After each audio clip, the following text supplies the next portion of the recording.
What does it mean to lead? How do you become a leader? And what are some principles that good leaders integrate into their lives and work? Hi, this is Richard Nelson with the Commonwealth Matters. Joining us today is the Executive Director of the Kentucky Baptist Convention, Todd Gray. Todd has pastored churches in Kentucky and in Indiana for 20 years. He's passionate about helping churches reach Kentucky and the world for Christ. Todd also hosts a weekly podcast called Leadership Lessons, and he also writes a weekly blog. Most importantly, Todd is a brother in Christ and a personal friend of mine. Todd, welcome to the Commonwealth Matters.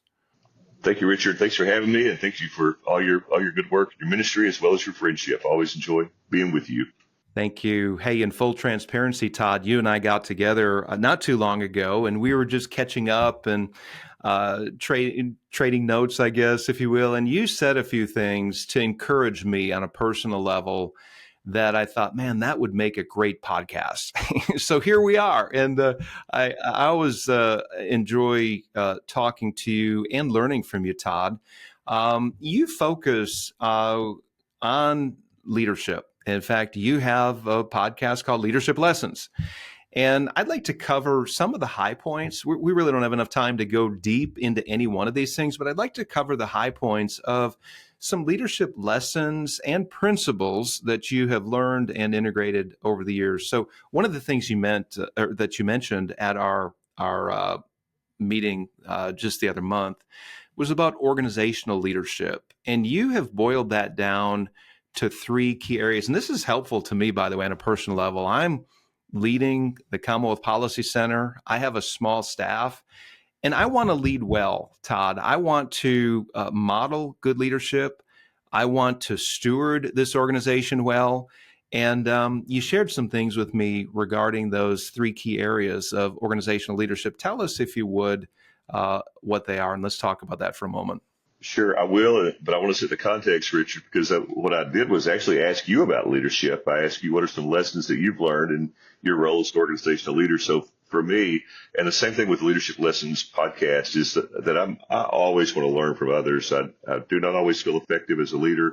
In fact, I think I spend more time feeling not effective. And so if I can learn something from someone else, then I want to do it. So 1 Corinthians 4, verse 2 says, moreover, it's required of stewards that a man be found faithful. That's God's expectation of us. But what does faithfulness look like in organizational leadership? I think there's three things every organizational leader has to do, whether it's you leading a nonprofit, me leading a nonprofit, or a pastor of a church, which is an organization. We have to advance the mission, we have to solve problems, and we have to care for people. And I think that almost every task that we perform can be found under one of those three headings. And I'm glad to talk more about each of those as you would like. Yeah, so I'd like to go into what you've done, Todd, as you've advanced the mission of the KBC. What are one or two significant things that you've done while leading the KBC, which, by the way, is not a small organization? You've got, is it 2,400 cooperating churches in the KBC? Yep. 2,350 cooperating churches. We have a staff of about 60 people. So our mission is that we're created by churches for churches to help churches reach Kentucky and the world for Christ. And so some ways that we do that is that we're church centric as an organization. We're not doing the work of the church. We're trying to help the church feel supported, encouraged, strengthened, even more equipped in doing its work. So a couple things probably recently. We've had a Calling Out the Called initiative.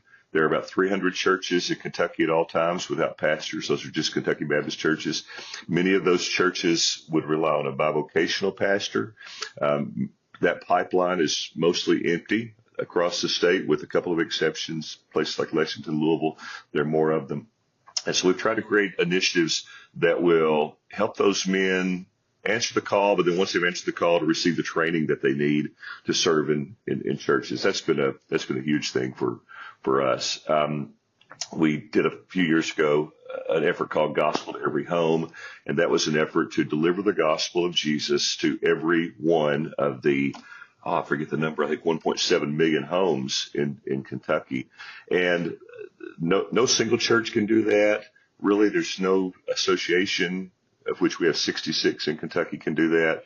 But it is something that all of us working together can accomplish. So those are just some ways we've tried to advance the mission. But really, Richard, we just try to do it every day. Our folks are out in the field caring for pastors, caring for church staff, association leaders, trying to serve alongside folks like yourself in advancing the mission that Jesus gives us. Yeah, that's great, Todd. One of the lessons you've learned, probably going back to when you first started pastoring, was that you are not going to please everyone. When you're in a leadership position, you will find that there are people who just their nature is they're opposed to everything. So, what are some of the ways that you as a leader have grown since when you first started pastoring to being the executive director of the KBC? What are some ways you've minimized conflict especially when making tough decisions, Todd? Do you have a few pointers for us in that area? Yeah, so I don't know who it was that said if you want to make everyone happy, don't be a leader, go sell ice cream, and even then you may not have the right flavor in stock when someone shows up. Yeah, I think that's hard for a lot of us. The fear of man brings a snare. Proverbs says that many of us are kind of lean toward that people pleasing. We want folks to be happy. We really do care what folks think. And our decisions are not going to make everyone happy. I think some of the ways that we can maybe mitigate that is by being careful in how we make decisions rather than just kind of off the cuff leadership. Getting enough input that we're mindful of how those decisions are going to land. Richard, one of the things that I've had to learn and still learning are the differences in personalities that, there are folks who are just more relational and more nurturing in their personality.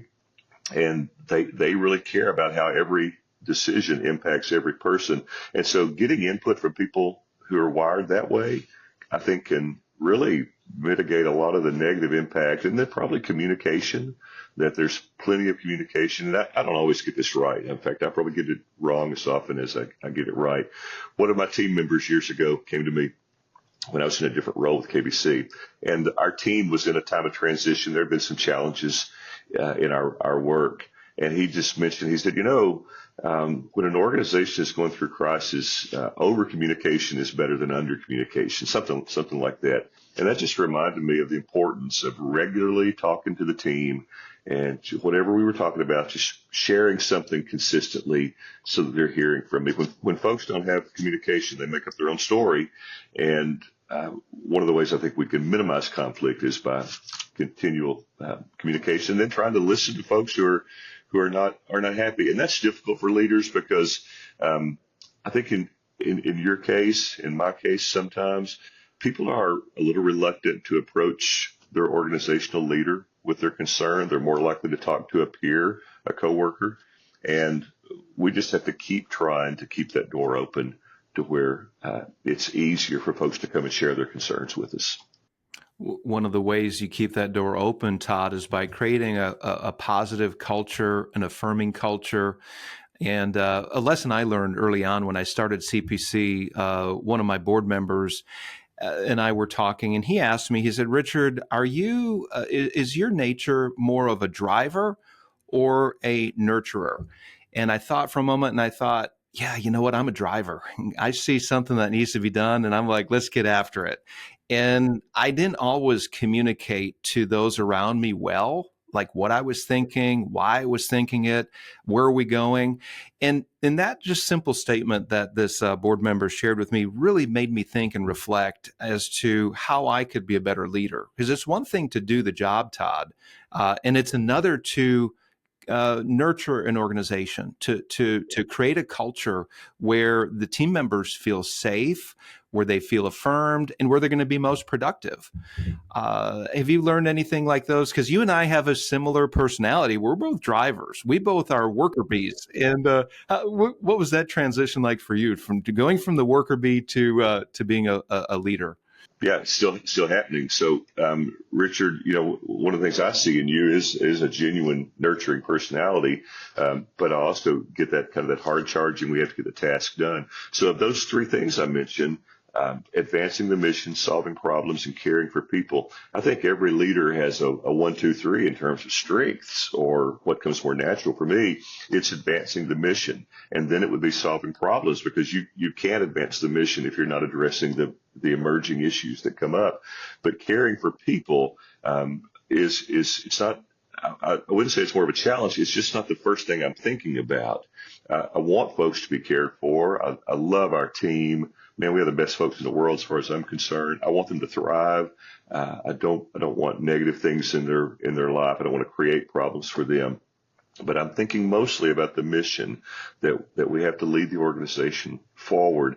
And so for me, I've had to learn some really specific disciplines to help me try to care well for the team. And I'm still learning those, but I'm learning them from people who are pretty good at that work. That would be their first gear. That's where they would be their strength, or it would be a strength for them. So we talk more about that, but you just have to figure it out. You got to make it a priority. Yeah. Todd, one of the things that I've heard you repeat few times here is that you're learning. I'm learning. Is this a trait of a good leader? They're constantly learning? Well, I think a leader needs to be a lifelong learner. Richard Blackaby, son of Henry Blackaby, likes to say he likes to go into pastors' office, look at their bookshelves, and figure out what year they died. And what he means by that is what's the most recent book that they're reading. And if you're not, was it President Truman that said, not all readers are leaders, but all leaders are readers? That we must be lifelong learners, that we're all the time trying to pay attention to folks who are better at it than we are, further down the road than we are, and learning from them. Todd, leaders are expected to be productive and to shepherd their organization in a way that it is growing and overall productive. This means that all the team members need to be productive. And one of the most difficult things for a leader is workplace accountability. To have that discussion, to have policies of accountability, and to follow through with that. What are a few principles of accountability that you've employed as you lead the KBC? Yeah, I would say the top 3 things that come to mind, and 2 of those are kind of internal with us. It's part of our system, and I would recommend it to anyone. But the first one is the most important, and it's hiring well. That when you're in a position to hire someone, that you're very careful to hire the best person you can find for that role, that he or she possesses the qualities that you are looking for. Typically, Richard, in our kind of work, they have to be a self-starter. They're not going to be managed closely probably every day by someone else. They're not going to be micromanaged. And it's better to hire someone that you have to pull back rather than that you have to push them forward. So I think that's really crucial, and probably more crucial than we give attention to. The crass language is hire slow, fire fast. The better language would be hire intentionally, fire intentionally when you have to. So I think it starts with hiring. The second thing is to have a good internal performance evaluation system. KBC had that long before I got here. It's been in place for years. We have an annual performance evaluation for every employee. It's pretty specific. We're hearing their goals. There's accountability to how they're doing on their goals. And then we have 2 follow-up coaching sessions these are scheduled things that are required to happen with each supervisor, with all their direct reports. Each year, I have 5 direct reports, and so I do that with those. And then the third thing probably is a performance improvement plan. That if the performance isn't happening, then there needs to be a plan in writing. That look, these are some benchmarks that we need to hit by this time. And then if you go through one of those or 2 of those and they just aren't happening, then there's no surprise that a transition is going to need to happen, that this person's going to need to find something that is a better fit for them. Those aren't easy things, but you'd like to hope that if someone is dismissed from a role, it doesn't come as a surprise to them, that they've had plenty of opportunities to improve. And that doesn't apply to like a moral failure or a disqualifying effort. But yeah, those are some things that we do we have internal accountability. We ask our folks to give reports on their ministry and what they're doing. We have goals that we set, and we try really hard to hit those. We try to make them reasonable. So those are some things that we use. Hi, Richard Nelson here. There's got to be a better way to engage politics. That's why I wrote a new book focusing on how Christians can lead the way. It's called Christianity and Politics, a memoir of spiritual formation and field guide for Christians in the public arena. This is a refreshing perspective on how believers can engage the political realm, and it's available for pre order on Amazon today. So please check it out. I think you're going to find it helpful. Very good. If you're just joining us, you are tuned into the Commonwealth Matters. I'm Richard Nelson here with KBC Executive Director Todd Gray, and we are talking about leadership. Todd, I want to go back to dealing with the difficult people. And I know I touched on this before, but for me, this is one of the most challenging parts of leadership. By nature, I'm a people pleaser. And it's ironic. And I think God has a sense of humor because I'm in an arena with a lot of conflict, the political realm. Not only that, but it's a realm where I work with churches, with the Christian community, and it's at the intersection of politics and public policy. So there's a whole lot of conflict. There are different opinions there. And I'm coming out of a season where I have faced some conflict and faced some heavy criticism. And I guess I can deal with it depending on who's criticizing and where it's coming from. But I want to go back to dealing with the difficult people. From a Christian perspective, how do we deal with that conflict that's on the horizon? Let's say there's somebody that's going after you, or just difficult to deal with. Todd, is there a point when you just say you try to an extent, and then you just say I can't do anymore? Just maybe share an example or two of how you've done that. Yeah, Richard, a couple of principles that probably guide me. Number one is to lean in. And I know you do that. If you have someone that feels like an enemy, though you might not use that language, you're not going to ignore it. You're going to do your part to lean into that relationship, whether that's a phone call or a visit or a text to say, hey, let's get together and talk. So I think you have to lean in. You can't ignore it. And then the second thing, I think a verse to keep in mind is Romans 12:18. Romans 12:18 says, if possible, as much as King James says, as much as lieth in you or as much as depends on you, live at peace or be peaceable with all men. And I love that verse because it really seems to take humanity into, or human frailty or human sinfulness into consideration. If possible, it's not always possible. The other person has to be willing to try and reconcile and work things through. And then it says, as much as depends on you. And Richard, we do a lot with conflict resolution. We have a lot of our staff are trained in helping churches work through conflict. And one of the things they'll say, there are always two people, at least in a conflict, and each person has to take responsibility for their part of the conflict. And the language they'll use is that you're not 100% responsible for the conflict. You may only be 2% responsible, but you are 100% responsible for your 2%. And so taking ownership of what is my part, what did I do, what could I have done different, and having that sense of humility.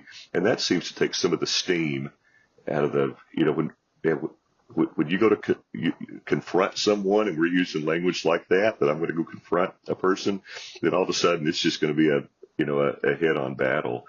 But if I'm trying to think reflectively on what did I do, what did I possibly do to make this worse than it needs to be, that takes some of the heat out of the conversation. And then I think we just really have to pray hard and ask God to help us reconcile.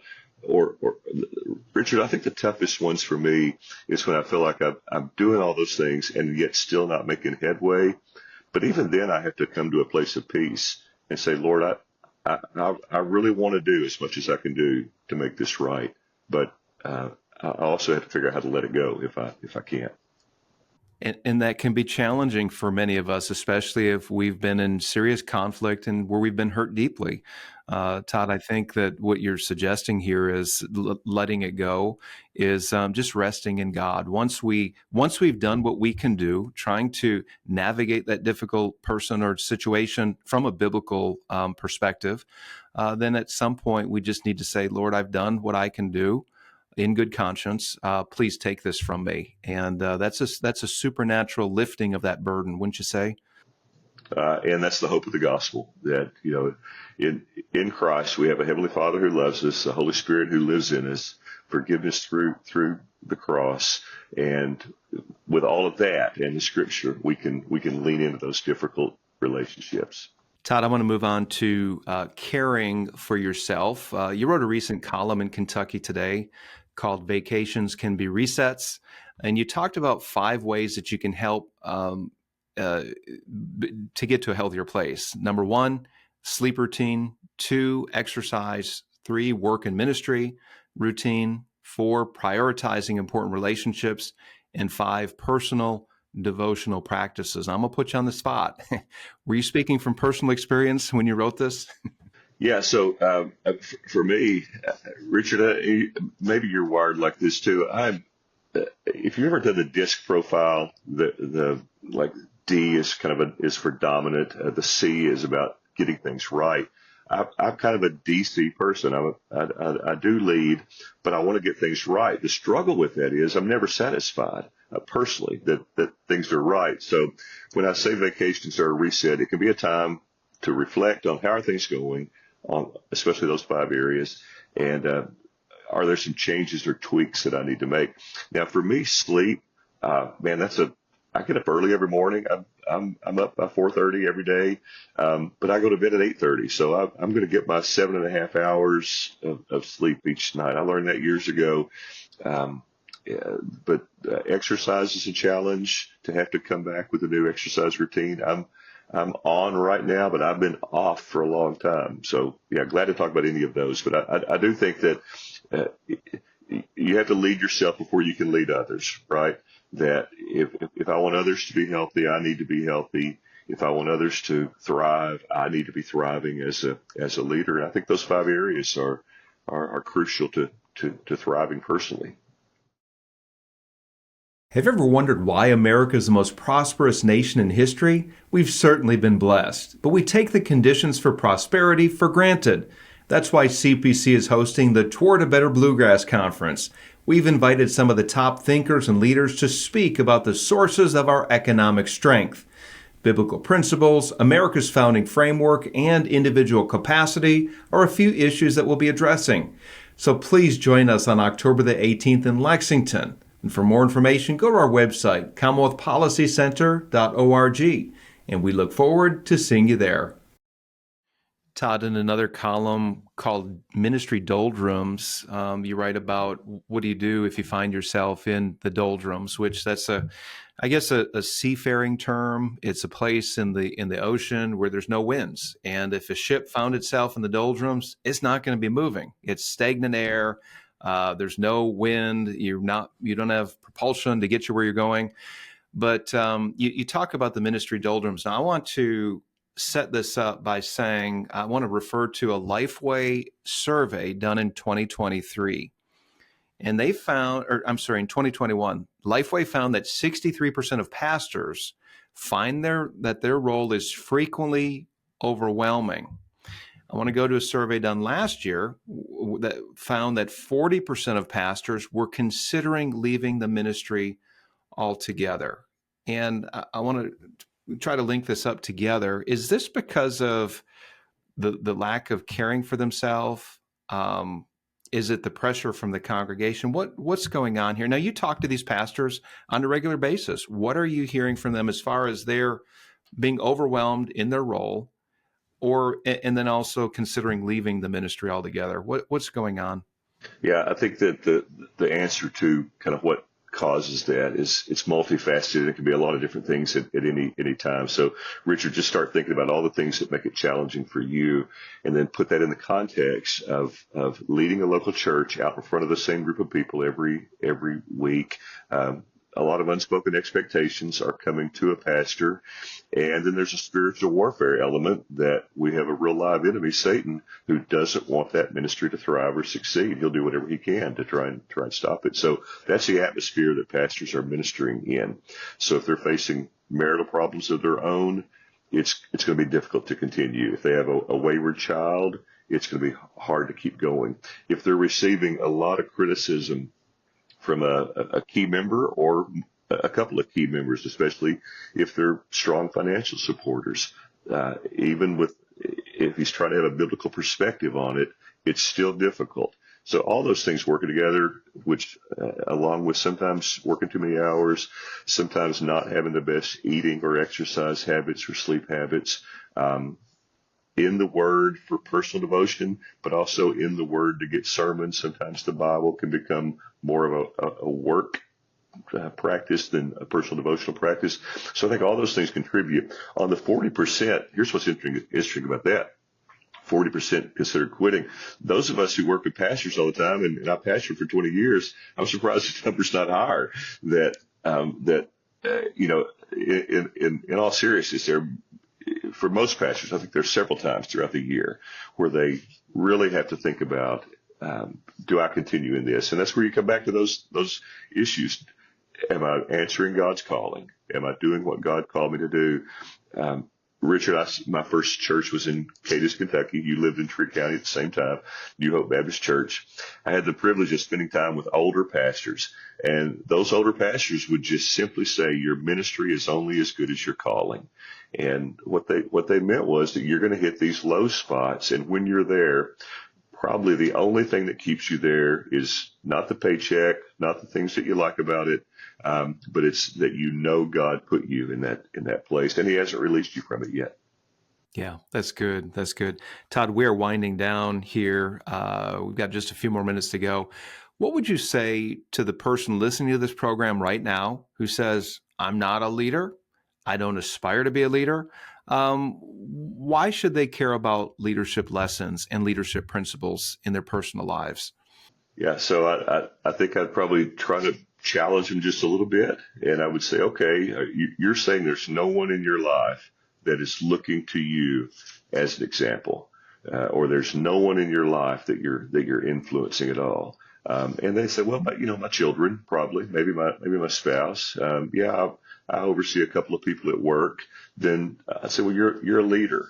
And since you're a leader, you need to first off lead yourself well, make sure that you're growing as a Christian, and then out of that influence, you'll be able to better influence others. Because Richard, if we're leading at a most basic level, we want those that we're leading to thrive. We want them to do well. And so if we're not doing well, we're not even going to know what it looks like, and we're going to have a hard time helping anyone else. So I'd say we all need to. And then for maybe another reason is it may, caring about leadership may help you appreciate those who are leading organizations and churches and our nation. And I mean, my goodness, you work with leaders every day in Frankfurt. I can't imagine how difficult their job is. Many of those men and women are godly men and women who love the Lord, love their local church, love their family, and they're in a tough environment. So we should all care for and pray for those who are in leadership. Yeah. Todd, last question here. Can you tell us a positive influence or two in your life? Maybe it's a person, a book, or even a podcast that you're listening to right now. Leave us on a positive note of a positive influence in your life regarding leadership. Yeah. Well, I can spend a lot of time with that. One of the first ones was a guy named Ben Cates. Ben was my first boss out of college. Ben would call me at 5 o'clock in the morning to ask what I was doing and what I was planning on doing for the day. But I just loved him and he loved me. I was single, and so really the only thing I had in my life was work. And Ben was a good role model in many ways. He was not a believer, but in many ways he was a good role model to me. Paul Chitwood was my direct boss here at KBC. Paul is an outstanding organizational leader. He's leading the International Mission Board right now. I learned from him the importance of do the best you can to hire good people, and then let them do the job that you hired them to do, and try not to micromanage them in that work. Richard, I think I'd probably have to say that the greatest human influence in my life is my wife, Connie. Connie has a gift of wisdom. She has what folks say about a pastor's wife. A pastor's wife needs to be fully supportive and completely unimpressed. And Connie's been willing to go with me any place that God has called, even into the role that I'm in right now. And she continues to be a good and godly support and influence in my life. But brother, listen, other than that, Richard, every good leader that I'm around is an influence, including you. Every good leader I'm around, your willingness to have careful conversations, to be considerate, the way you frame yourself when you're on KET, the way you try to frame the things that you write about, a consideration of other people. I'm grateful for how you lead in your role, and so that influences me. Todd, thank you so much for those kind words, and thank you for joining the Commonwealth Matters. Todd, God bless and keep up the great work.